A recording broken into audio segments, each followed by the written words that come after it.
Hi guys, in this video, I'm going to go over your chapter 9 on international trade. First, so cover some basic definitions. What is import, what is export. And you guys probably know this already. So if you go to Walmart, everything's all imported from China, right? So by definition, import means everything produced from other countries. We're going to sell them in America. That's called imported. So coming into the country. Exporting is reverse, so everything produced in America but sold overseas. Now, you probably can't think of anything that's still produced in America but sold overseas. But think about maybe like a car, right? So let's say a Ford Mustang, right? We do sell a lot of Ford over other countries, so that'll be a U.S. export. And also corn. Corn is a major U.S. export, right? So import are stuff produced from other countries, sold in America, and export is the other direction, stuff that we produce over in America and then sold to other countries. Um, um, Trade is based on something called a comparative advantage. So comparative advantage is whoever have the lowest opportunity cost. So if you have a low opportunity cost, that is going to be your comparative advantage. Now for this chapter, you're going to see some questions on your quiz regarding to comparative advantage. So it asks you how to find a comparative advantage. Now I will make a separate video go over how to do those type of problems on the quiz. So make sure check the announcement to find the video for it, or email me. I will email the link for YouTube. Okay, so comparative advantage again by definition is the whoever have a lower opportunity cost. Now there's another advantage. It's called an absolute advantage.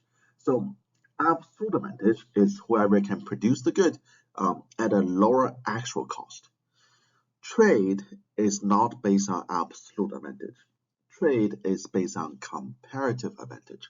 So remember that. Okay, so whoever have a lower opportunity cost, that is the advantage country has, and that's the stuff the country should produce more and then export to other countries.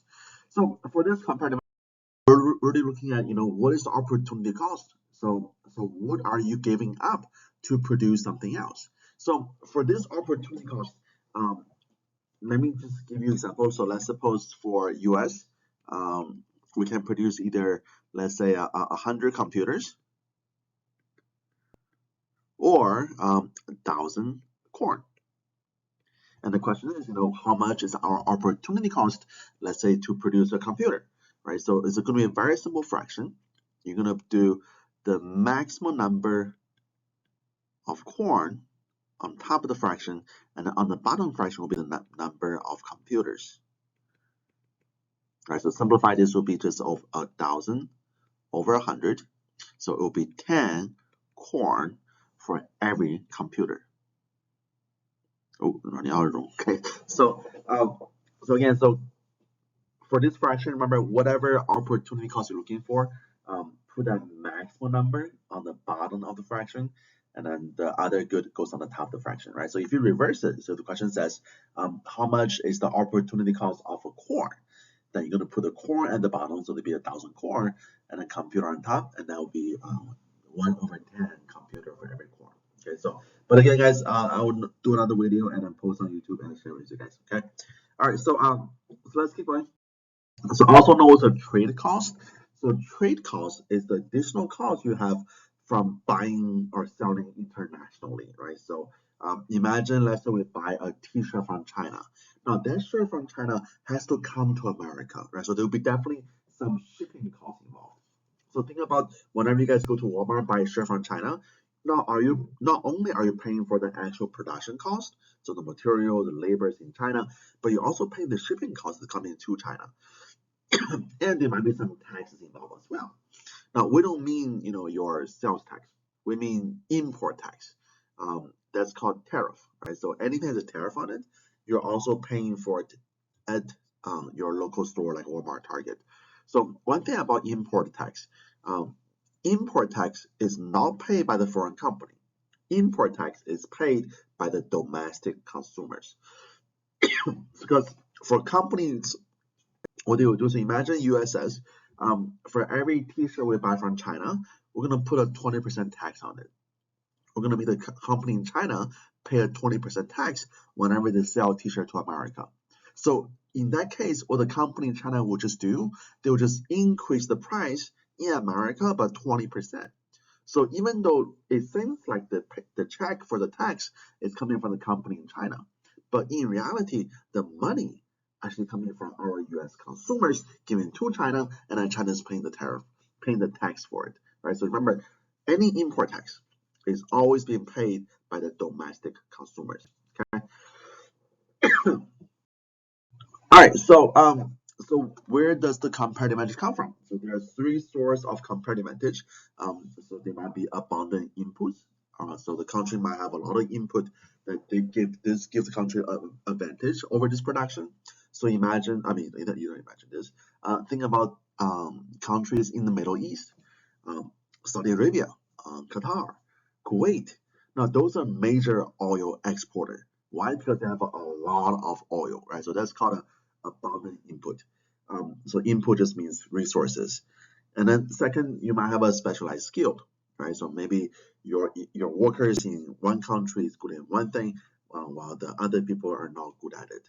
So for example, Hollywood, right? So that's a U.S. specialty, right? Because we have all the actors in America, and that's a specialized skill.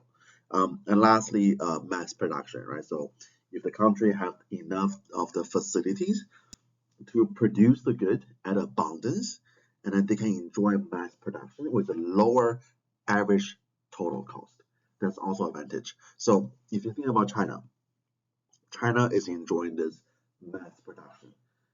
So there is a documentary on YouTube. If you guys search for it, search for the biggest factory in China. You can really look at how is this mass production being conducted in China. So all those three categories are sources for a comparative advantage, and this is the reason why that some country might be importing good, other country might be exporting good. Okay, all right. So let's look at this global market, right? So we're going to have some world supply and then world demand.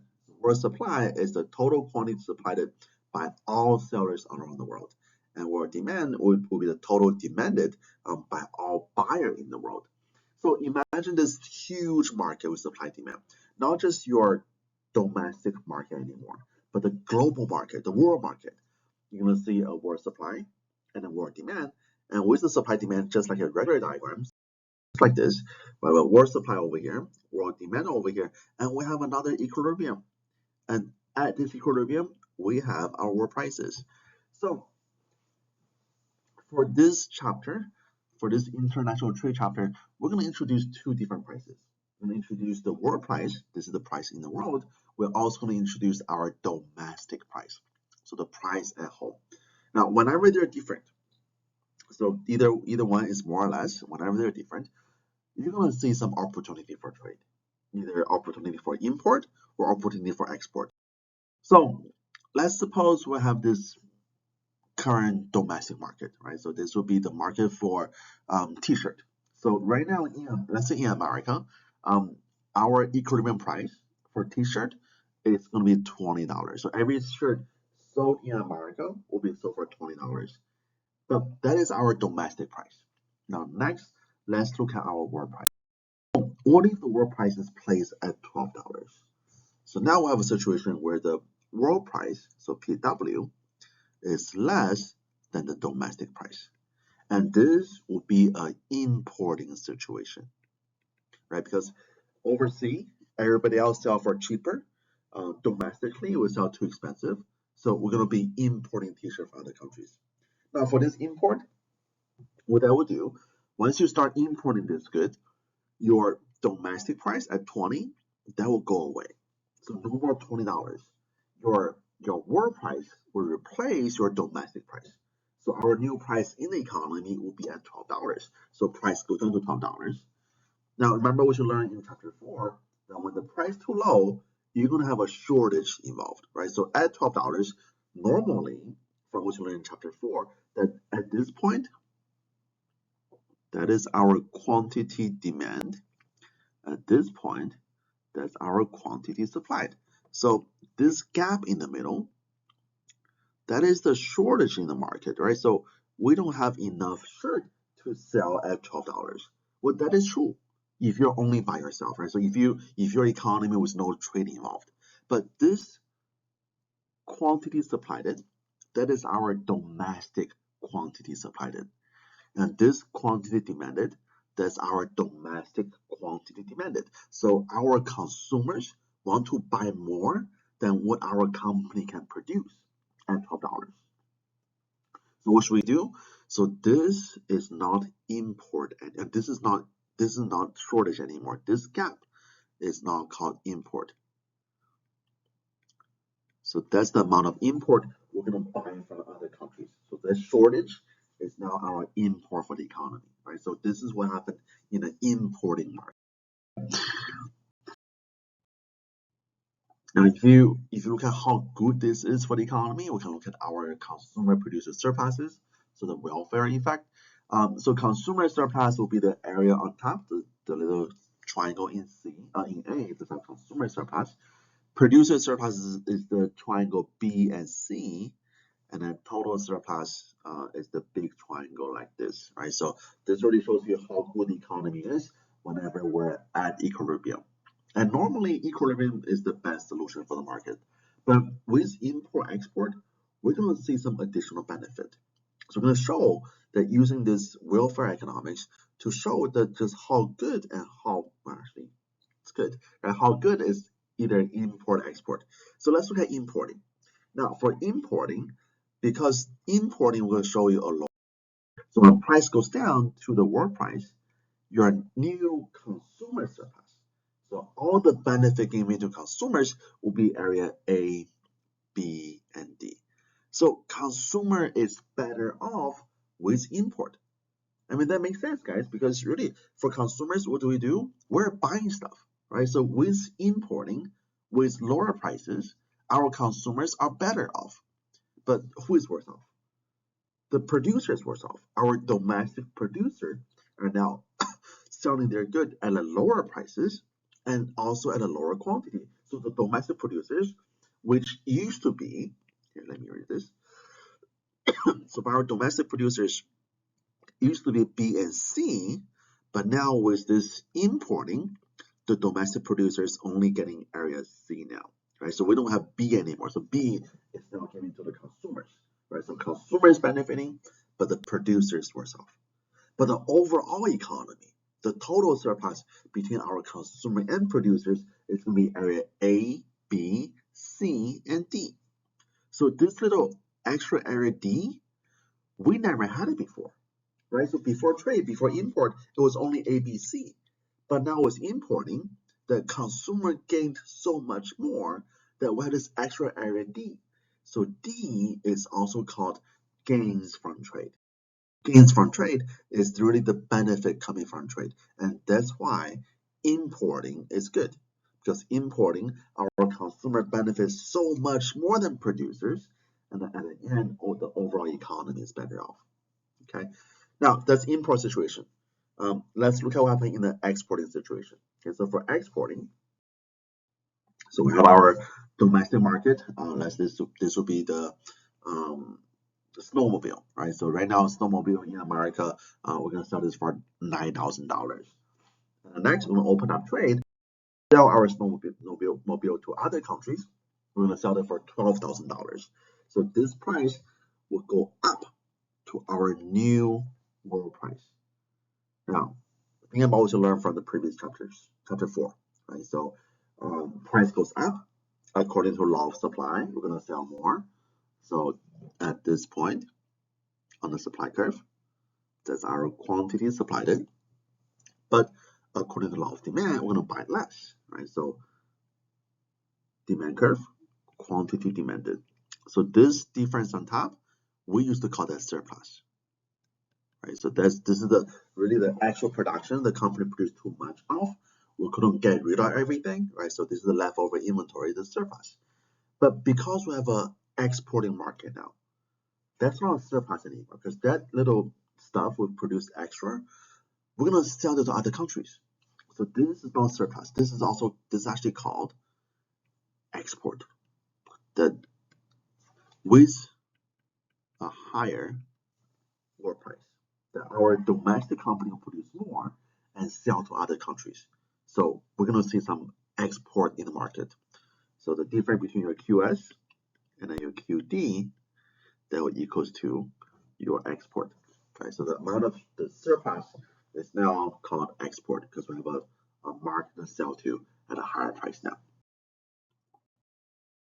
If you look at the surpluses on the welfare economics, right? So before exporting, consumers A and B, producers area C, and total economic benefit is A, B, and C. And then once you start exporting, price goes higher.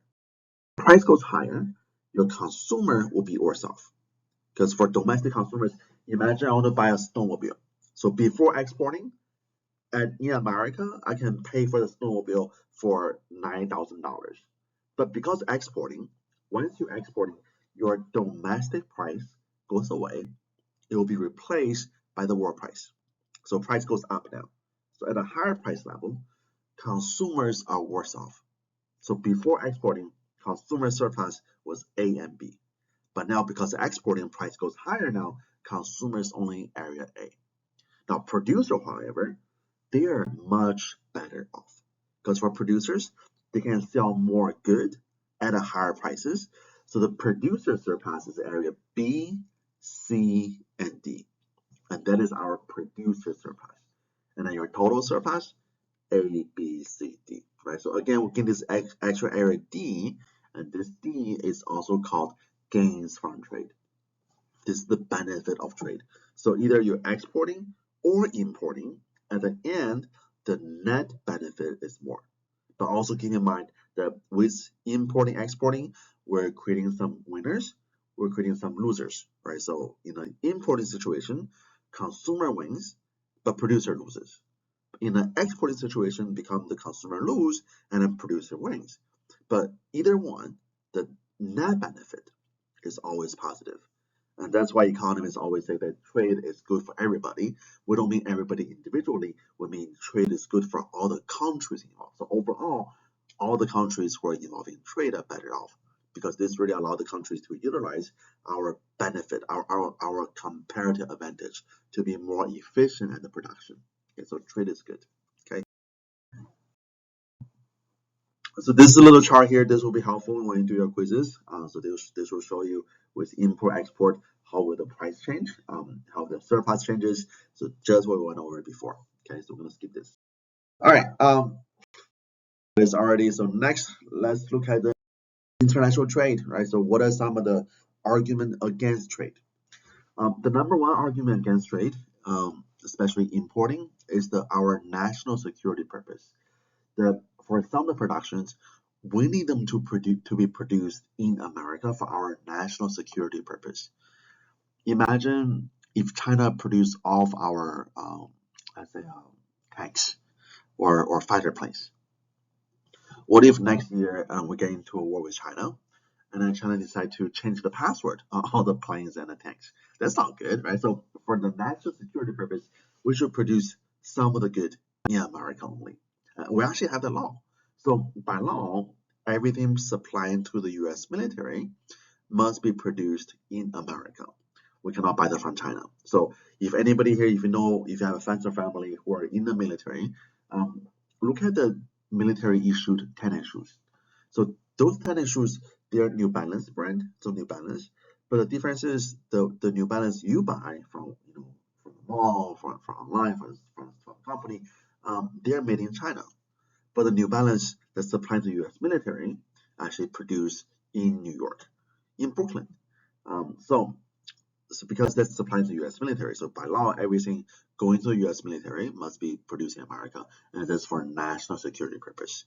Now, the downside for this is that it's really difficult for our government to decide which one is important for national security purpose. And then basically, anything can be argued for national security purpose, right? So let's say for a pencil. I mean, we need pencil, right, to write down the information. So that will be a national security purpose too. What about underwears? They important for national security? I would say why not, right? So we cannot have our soldiers go commando style when they go fight the enemies, right? So anything can be argued for national security. So that's why this law, this exception, even though it's very important, but it has a lot of loopholes. the company will try to always take advantage of. Okay, so number one argument against free trade or against importing is the national security purpose. Okay, protection can help infant industry to develop. So for some new industry in the economy, they might need a little extra help to get it started with, and then once they're mature enough, they can compete by themselves against foreign competitors. Um, I mean, that's a good point, right? So especially think about maybe something like a solar panel industry, right? So that's a very good industry, right? So maybe in America we have some advantage in production of solar panels because it's very capital intensive, require a lot of technology, which we have them in America.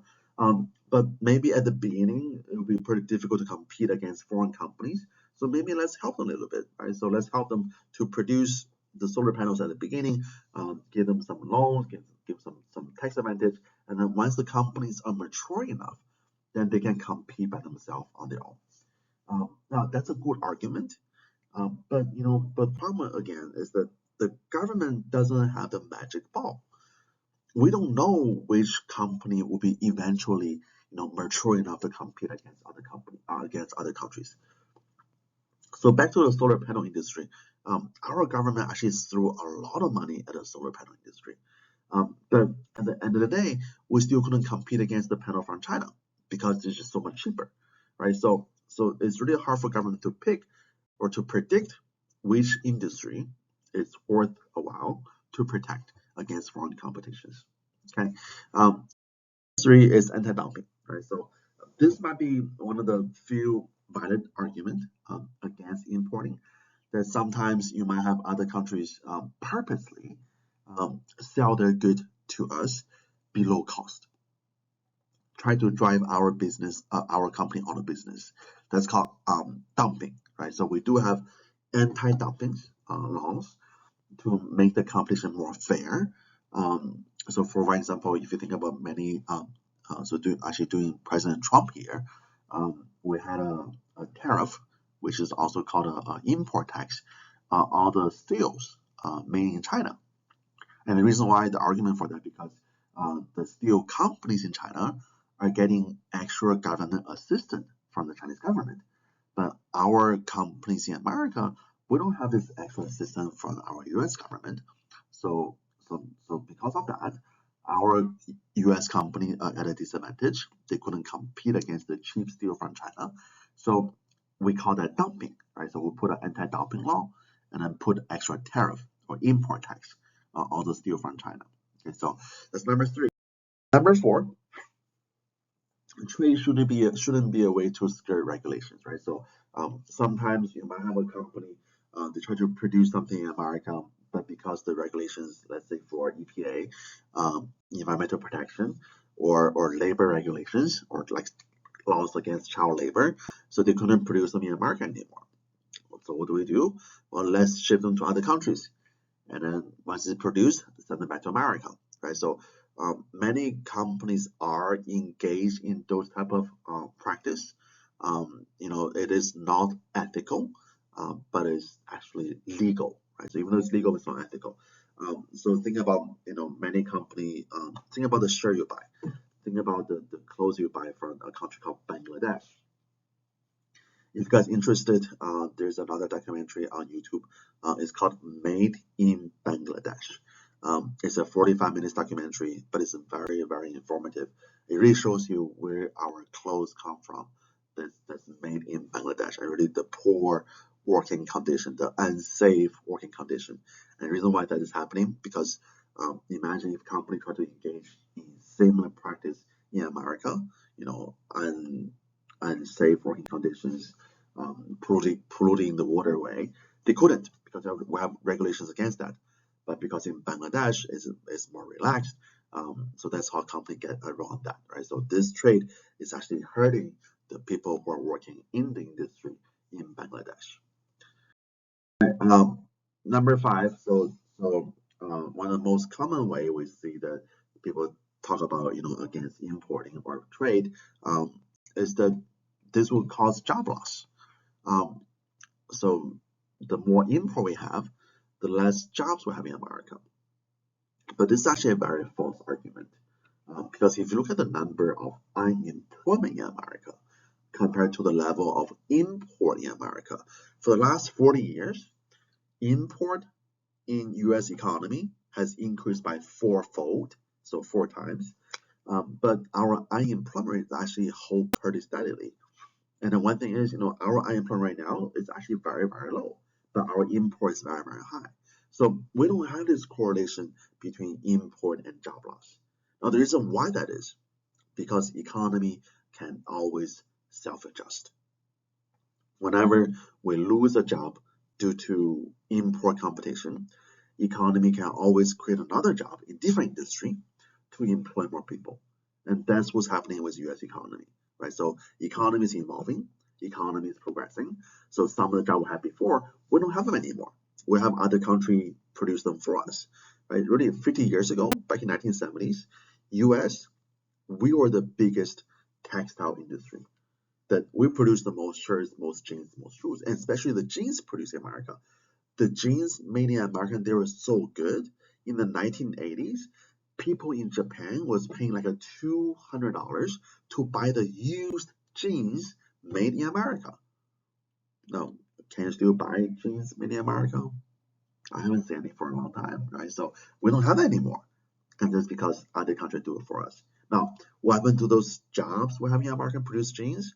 Well, those people are in different industry now, right? So economy can always self-adjust, okay? So let's talk about these policies. So policy we can use to regulate, to restrict trade. So tariff is an import tax. So what tariff does, tariff really places extra cost on the world price, right? So we have this scenario. This is the t-shirt market we talked about before, right? So world price for t-shirt is $12, but imagine our government says we're gonna put a tariff on here, and the tariff will be $4 tariff, right? So every t-shirt we buy, we're gonna pay an extra $4 tax on it. Now remember, this tax is always paid by our domestic consumers, right? So what's gonna happen with the tariff? Price will be increased from $12 to $16. Now, the idea of tariff is that we're going to help our domestic producers. So for domestic producers, before tariff, producers surplus was at area G. But with tariff now, so consumers pay higher prices. Now, even though consumers will be worse off, but the producers will be better off because now producers can sell more t-shirt at higher prices. So the producer surplus now is C and G. So producer is better off. But consumer is also losing D, E, and F. But don't worry, E is going to be our tariff revenue. Now, there are a couple questions on your quiz asking to calculate what the tariff revenue is. So for tariff revenue, you're going to use your number of import times the actual tariff per unit, right? So for this question here, let's suppose our import is 20. Tariff is $4 per unit. So the total tariff for area E, that will just be 4 times 20. So total tariff is 80. Okay, so that's the government. So government get that, right? So with the tariff, that our total surplus will be the area of the consumer surplus, which is A and B. So A and B. Producer surplus C and G. And this extra E here given to government, because now government is part of our economy. But something's happening. Notice that this little D and F in the corner. Give me a color. Let's do this. So D and F, we don't have them anymore, right? So it looks like that our economy is losing D and F. So this D and F, we have a special name for it. D and F is called a dead weight loss.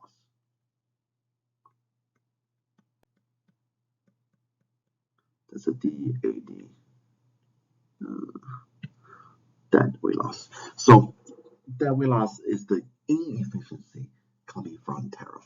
So tariff, even though this will benefit our domestic producers, but it will hurt our domestic consumers so much more that at the end, the economy overall net benefit is decreased.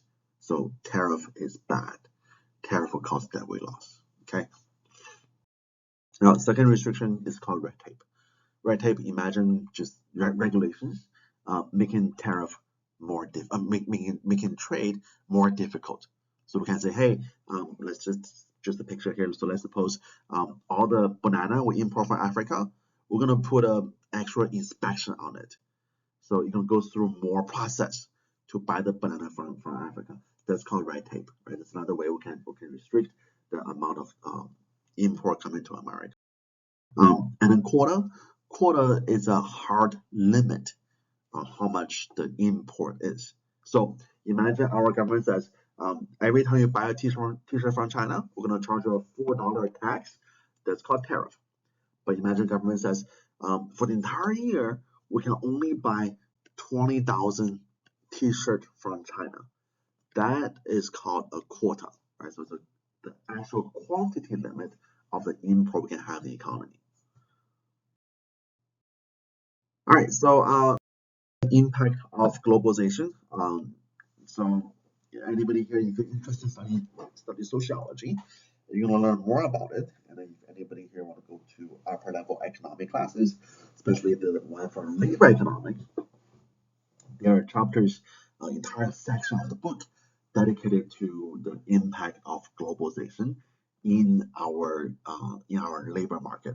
So what that globalization does. So whenever we have this jobs going to overseas, production moving overseas, what that does, that actually will depress wages in certain industries in America. So this trade here, this trade globalization does really make our income inequality worse. So because before trade, U.S. had many good high-paying middle-class manufacturing jobs.